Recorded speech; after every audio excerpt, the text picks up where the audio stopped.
Muslims, we give respect to the Quran, alhamdulillah. But many of us, they go beyond the limit. They give so much respect that they forget for what purpose the Quran was revealed. We keep the Quran on the topmost shelf. Alhamdulillah. They keep it so much on top that it's difficult to reach. And the Quran catches dust. The Quran is a book of guidance. It's a guidebook. Suppose if you are studying, the guidebook is normally at a shelf which is reachable. It's kept at a shelf which you can reach the easiest. You won't keep it on top where it's difficult to take a stool to get it down. So Quran is a book which should be referred every day. It should be handy. And many of us Muslims, we tie the Quran in a pure silk cloth. And then we tie a knot on it. Suppose if you want to read the Quran, you start thinking, okay, 5 minutes to open the Quran. 5 minutes again to tie the Quran, 10 minutes. The thought of you opening the Quran and again tying it will be a deterrent. And if you have 10 minutes, 10 minutes abhi kholne mein aur bandhne mein jayenge. If you have 10 minutes time, to open the Quran, close 10 minutes, so better not read the Quran. See, we have to respect the Quran, but the main respect is in the heart. I'm not against keeping the Quran on top, don't get me wrong. But see to it that it is accessible. It's easily available for guidance.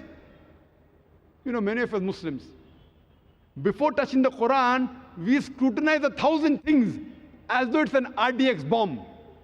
Quran, wearing shoes, can I touch the Quran? Can I read the Quran while standing? Can I read it in the office? All these things, they prevent you from reading the Quran. We scrutinize the Quran as though it's an RDX bomb going to explode. The Quran is a book of guidance. That's the reason many of us Indians object to, the Arabs, mashallah, the way they treat the Quran, they give respect. But as though it's a guide, it's available. We Muslims keep it on topmost shelf. In India, it's catching dust. And rarely will we find people, when they have 5 minutes, 10 minutes, they refer to the Quran. Because there is, we have to have that frame of mind, and then we have to see 10 things. We can't be in shoes, we can't stand, and we have to have a hat over your head, etc., etc. See, many things are good, but don't make life so difficult that the main purpose of the Quran is for guidance, you'll defeat it. And very often, if you go to the Gulf countries, many of the Arabs, when they come for Salah a few minutes before, you find them taking the Quran and reading. In India, rarely will you find that. And suppose someone is reading in the first row, and someone takes the Quran and reads in the second row, there will be a person who will object. How can you read the Quran in the second row? The back is facing the Quran. Haram. Khalas.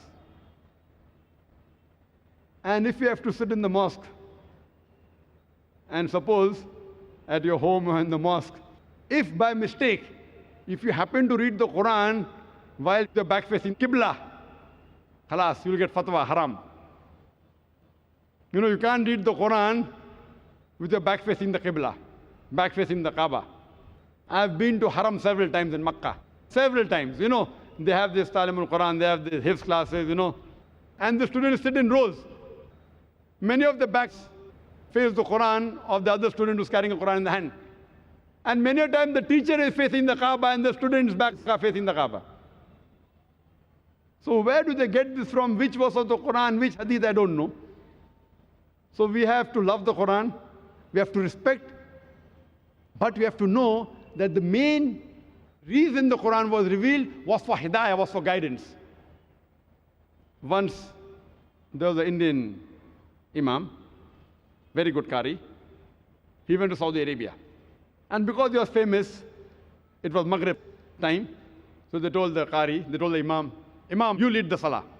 So the Indian Imam, he goes and he leads the Salah for Maghrib. He recites and he finishes the Salah. And when he finishes the Salah, one Saudi smiles at him. So then he asks that, what's the problem? Was there any problem in my qiraat? So the Saudi told him, no, your qiraat was wonderful. I was only wondering that when you recited Surah Yusuf, you put Yusuf alayhi salam in the well, but before you complete the salah, why didn't you get him out of the well? This anecdote would be understood only by those people who read the Quran with understanding. Those who don't read the Quran with understanding will not be able to understand this anecdote. The Saudi was telling him, if you read Surah Yusuf, it speaks about the story of Yusuf alayhi salam, that how he was betrayed by his brothers, and his brothers put him in the well, and later a caravan comes, and Yusuf alayhi salam is got out of the well. So the Saudi tells him that you recited very well, but in your salah you put Yusuf alayhi salam in the well, but at least before ending the salah you should have brought him out of the well. That means we start the surah from anywhere, and we end it anywhere without realizing, have we completed the meaning or not? We Muslims, we have several excuses for not reading the Quran with understanding. And we always give excuses for not reading. We have the time to read books, volumes, memorize them, but the glorious Qur'an, which is the last and final revelation of Allah subhanahu wa ta'ala, unfortunately, we don't take out time to read the message of our Creator Allah subhanahu wa ta'ala.